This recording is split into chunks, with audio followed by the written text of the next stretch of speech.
12:17, I'm meteorologist Alex Forbes here with Jordan West. We are tracking some strong storms moving through central Georgia right now. We've got a tornado watch in effect. We're going to get established with what's going on first and then come to Jordan with the forecast here as we work our way through the next little while. So things running ahead of schedule because we saw, you can kind of see it here, this batch of storms that's from Macon to Warner Robins and Perry right now form out ahead of this line that was back into Alabama. And now it's kind of all just come together in one big glob across central Georgia, and we're looking at a lot of lightning right now. So the most intense part of this storm that is in central Georgia is going to be in the Warner Robins area right now and down into Perry. You see all this lightning from Peach County. Now that's going to be Russell Parkway, Watson Boulevard over towards Bon Air, and now that's sliding over to the east right now.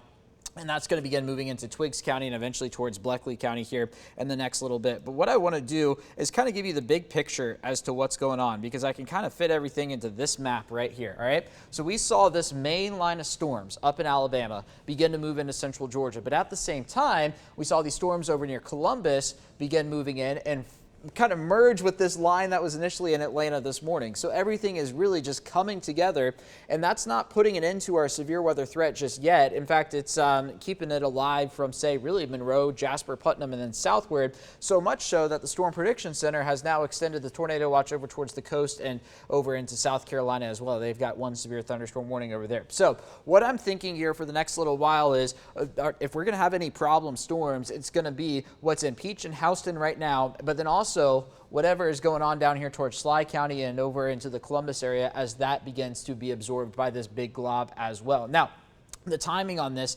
has been fluid all morning. We really began this a couple hours early because that's the storms merging with the initial line that was moving through the Atlanta area. So I think that's really going to affect the timing for later on today, but then also it's going to affect the timing and the strength for the storms that are to come later on tonight. And with more on that, let's join meteorologist Jordan West.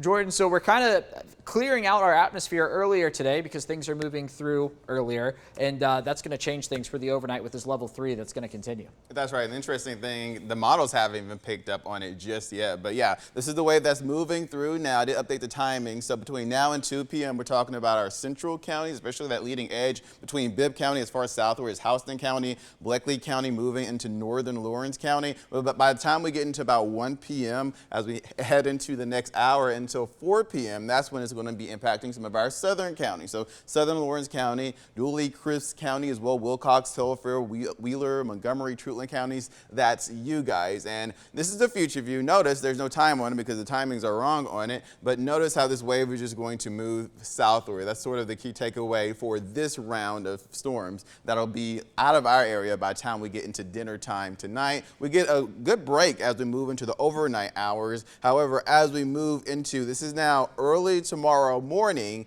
around 6, 7 a.m. This is when our next wave is going to come in from the west. Now, the timing is sort of up in the air. The models have had a hard time digesting in this system. However, the key takeaway with this system is that you want to have a way to receive watches and warnings. We're under a level 2 threat for our south and eastern counties tomorrow. And again, just have a way to see those warnings overnight when you're usually asleep. Have a weather radio, the app, wireless emergency alerts, make sure that's turned on onto your phone. In the end, I think we are going to see about 2 inches total when all of this is said and done, which is nothing extravagant. But here's your 7-day forecast. Once we move through all these storms this afternoon into early tomorrow morning, we're clear as we head into tomorrow afternoon. It's sunnier and cooler weather as we wake up Saturday. And yes, Mother's Day is looking great. Nice, fine, and dandy. 54 waking up that morning. However, we'll warm up as we move into Sunday afternoon with a high of 81 degrees. Be right back.